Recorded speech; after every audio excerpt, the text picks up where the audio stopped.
La bendición judía antigua para romper ciclos de escasez. La bendición judía antigua para romper ciclos de escasez. El rabino Eliezer ben Simón había guardado el secreto durante décadas. No por egoísmo, sino porque sabía que el conocimiento, como el fuego, podía quemar a quien no estuviera preparado para manejarlo.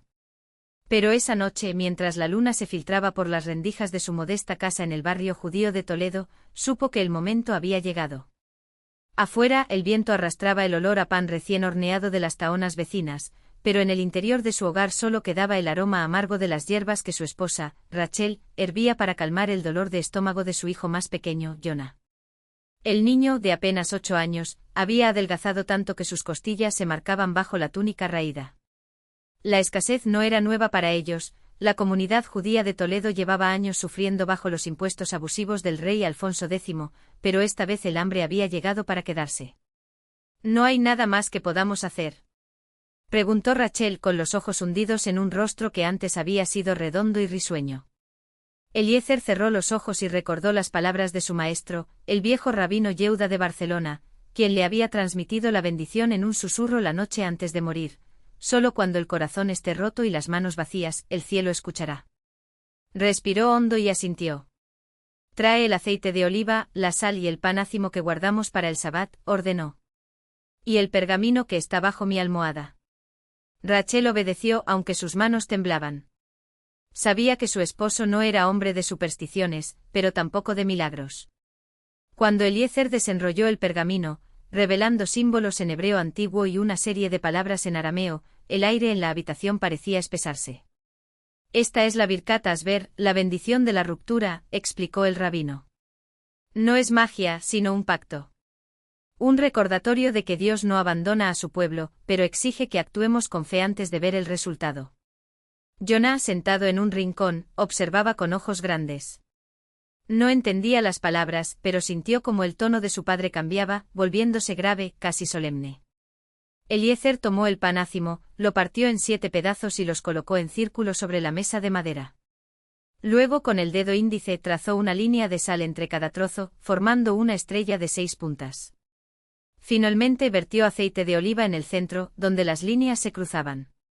Baruch atah Adonai Eloheinu melech haolam, Asher kitzanu bemitzvotav ubetzivanu eleaprit et agalgal hacer, recitó, con una voz que parecía venir de muy lejos. Bendito eres tú, Señor, que nos santificas con tus mandamientos y nos ordenas romper este ciclo. Rachel contuvo el aliento.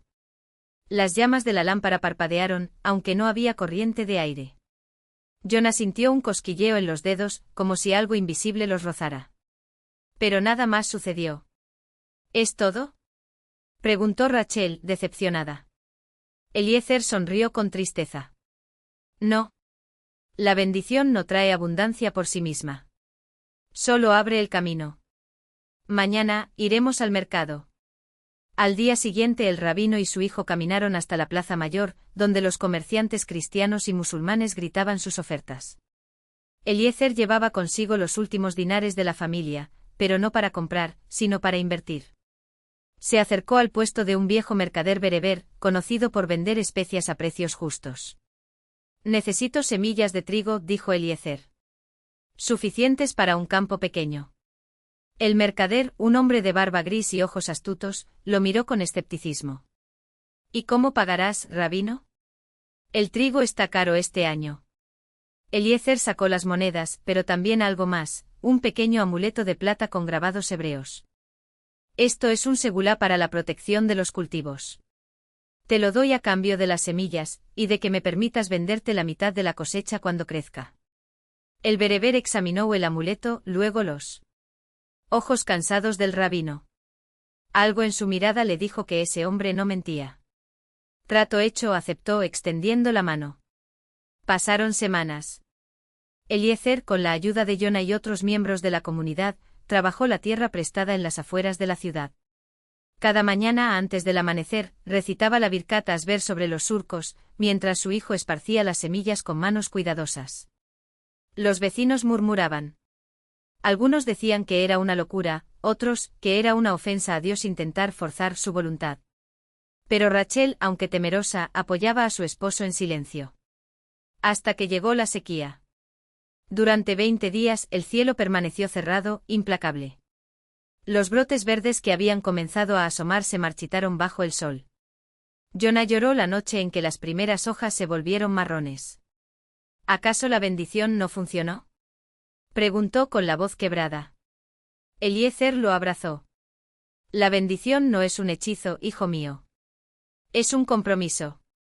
Si sembramos con fe, regaremos con esperanza y cosecharemos con gratitud, el resto no depende de nosotros. Al día siguiente el rabino reunió a la comunidad. Juntos cavaron un pozo cerca del campo. Trabajaron hasta que les dolieron los brazos, hasta que la tierra cedió y el agua brotó, clara y fresca. Regaron los surcos secos, cantando salmos. Y esa noche, mientras el resto de Toledo dormía, una lluvia fina comenzó a caer. La cosecha no fue milagrosa, pero fue suficiente. El trigo creció alto y dorado, y cuando llegó el momento de la siega, Eliezer cumplió su palabra, llevó la mitad al mercader bereber, quien, sorprendido por la calidad del grano, le pagó el doble de lo acordado. Con ese dinero el rabino compró más semillas. Al año siguiente 2 familias más se unieron al cultivo. Luego 4. Para la tercera cosecha, ya tenían un molinero judío que les compraba el trigo a buen precio, y las mujeres de la comunidad horneaban pan para vender en el mercado. La escasez no desapareció de Toledo, los impuestos seguían siendo altos, y la Inquisición ya comenzaba a asomar su sombra, pero en la casa de Eliezer ben Simón nunca más faltó el pan. Jonah creció fuerte estudiando Torá y agricultura, y años después, cuando su padre murió en paz, heredó no solo el pergamino con la Birkat Asber, sino algo más valioso, la certeza de que los ciclos se rompen con fe y acción. La última vez que recitó la bendición fue la noche antes de que los reyes católicos decretaran la expulsión de los judíos de España. Mientras empacaba sus pocas pertenencias, Jonah miró el campo que había sido su salvación y susurró: Baruch atah Adonai, gracias por enseñarnos que hasta en la tierra más árida, hay semillas que esperan ser sembradas. Luego, con el pergamino guardado contra su pecho, emprendió el camino hacia el exilio, llevando consigo no solo el recuerdo de un milagro, sino la sabiduría para crearlo de nuevo. El camino y el silencio. El puerto de Valencia olía a sal y a miedo.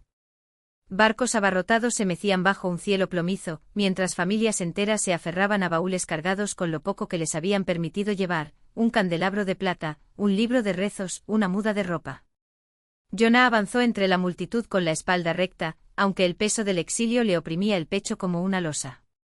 A sus pies, un saco de lona contenía tierra de su campo, un puñado de la misma arcilla que, generaciones atrás, su abuelo Ben Simón había maldecido antes de aprender a bendecirla. Un niño lloriqueaba a sus pies, agarrado a la falda de su madre. La mujer, con los ojos hinchados de llorar, murmuró en ladino: ¿Dónde iremos, Rabí? Dicen que en Portugal también nos echarán pronto. Jonah no era rabí, pero la gente buscaba consuelo hasta en los rostros más comunes. Se agachó y tomó un puñado de tierra de su saco, dejándola caer en la palma pequeña del niño. Llévala contigo. Donde quiera que lleguemos, habrá que sembrar de nuevo. El barco que los transportaría a Génova era un cascarón podrid. Oh, pero Jonah no miró atrás cuando las velas se hincharon con el viento. Durante el viaje, mientras otros maldecían su suerte o se encomendaban a Dios en susurros desesperados, él desdobló el pergamino de la Birkat Asber bajo la tenue luz de un candil. Las letras, desgastadas por el tiempo, parecían latir como un corazón antiguo. Bendito seas, oh Señor, que haces brotar el pan de la tierra. Pero esta vez, las palabras sonaron distintas.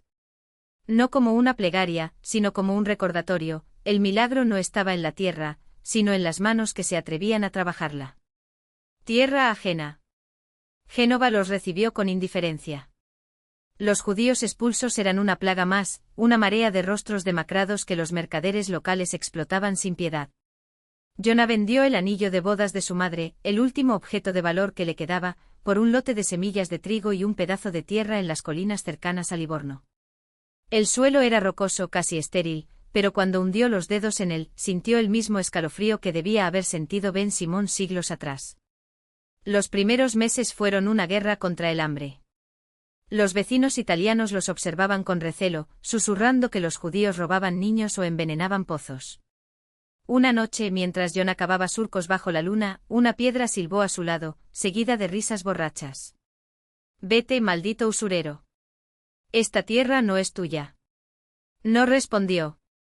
En lugar de eso, al día siguiente, llevó un pan recién horneado a la casa del hombre que había lanzado la piedra. El italiano, un viñatero llamado Lorenzo, lo miró con desconfianza, pero aceptó el pan.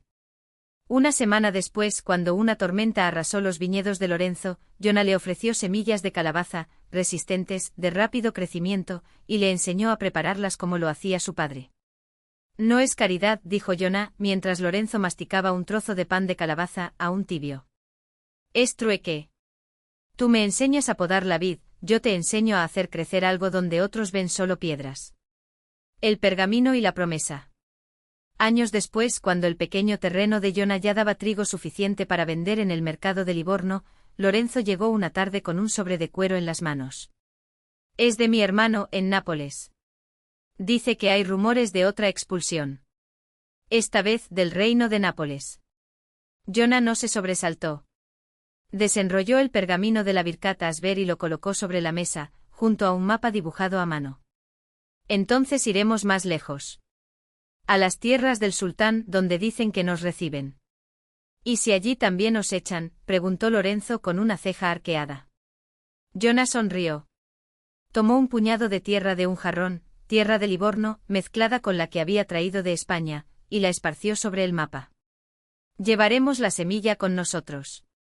Y si nos echan, sembraremos en otro lugar. ¿Y si nos echan de nuevo? Hizo una pausa, señalando el pergamino. La bendición no es para que la tierra nos alimente, Lorenzo. Es para recordarnos que somos nosotros quienes debemos alimentarla. El último campo. Murió viejo en Salónica, bajo un cielo que no era el de sus ancestros pero que con el tiempo, había aprendido a llamar hogar. Sus hijos, nacidos en 3 tierras distintas, se turnaban para leerle pasajes de la Torá mientras el olor a pan recién horneado llenaba la casa. En su lecho de muerte pidió que le acercaran una maceta con tierra. Metió los dedos, temblorosos pero firmes, y susurró la Birkat Asber por última vez. Cuando cerró los ojos, sus hijos encontraron entre sus ropas el pergamino, ahora tan frágil que se deshacía al tacto. Pero junto a él había algo más, un sobre con semillas, trigo, cebada, amapola, cada una etiquetada con el nombre de un lugar por el que había pasado. Y una nota, escrita con letra trémula. No lloren por la tierra que perdimos. Siembren la que viene. Fuera, el viento llevaba el aroma del mar y del pan. Algún lugar, en algún tiempo, otra mano rompería la costra de la tierra árida y diría, como ven. Simón, como Jonah, como todos los que vinieron después, aquí también crecerá. La última cosecha. Los hijos de Ben Simón se miraron en silencio alrededor de la mesa de madera gastada, donde el pergamino y las semillas yacían como un legado que no sabían cómo heredar. El mayor, Eli, pasó los dedos por el borde del sobre. Las etiquetas estaban escritas en tinta desvanecida: Jaffa, 1923, Hebrón, 1936, un campo cerca de Gaza, 1948. Lugares que ya no existían, al menos no como los había conocido su padre. Podríamos quemarlo todo, murmuró Lie, la más joven, con los ojos rojos de llorar. Guardar las semillas es guardar el dolor. No, dijo Rachel, la mediana, secándose las manos en el delantal. Él no las guardó por dolor. Las guardó porque creía en algo. Afuera, el viento silbaba entre los cipreses que Ben Simón había plantado décadas atrás, cuando aún había agua suficiente para regarlos. Ahora el pozo estaba casi seco, y las autoridades habían anunciado que el racionamiento sería más estricto. La tierra, como siempre, era un problema de otros. Eli tomó una decisión. Al día siguiente, antes del amanecer, cargó un saco con las semillas y una pala oxidada. Caminó hasta el límite de las tierras de la familia, donde la cerca de alambre se hundía en la arena. Más allá comenzaban los campos abandonados, propiedad de nadie y de todos, donde la maleza crecía entre las grietas de la tierra agrietada. Cavó el primer surco con las manos adoloridas. Las semillas de trigo cayeron como lágrimas en la tierra sedienta. No había lluvia en el pronóstico, ni promesas de que algo creciera. Pero Ben Simón siempre decía que la fe no era esperar un milagro, sino actuar como si ya hubiera ocurrido. Pasaron semanas. Los hermanos no hablaron del tema, pero cada uno, a su manera, contribuyó. Lie llevó agua en cubetas desde el pozo comunitario antes de que el sol quemara. Rachel horneó pan con la última harina que tenían y lo repartió entre los vecinos, como si el gesto pudiera invocar abundancia. Ellie siguió cavando surcos en secreto, incluso cuando las primeras semillas no brotaron. Hasta que una mañana, después de una tormenta inesperada que duró solo 20 minutos, Ellie encontró un brote verde asomando entre la tierra. Lo tocó con los dedos, incrédulo. No era solo uno. Eran docenas. Pequeños tallos desafiantes, delgados como hilos, pero vivos. La noticia se extendió. Los vecinos llegaron con más semillas, con herramientas, con historias de sus propios abuelos que habían hecho lo mismo en tierras que ya no eran suyas.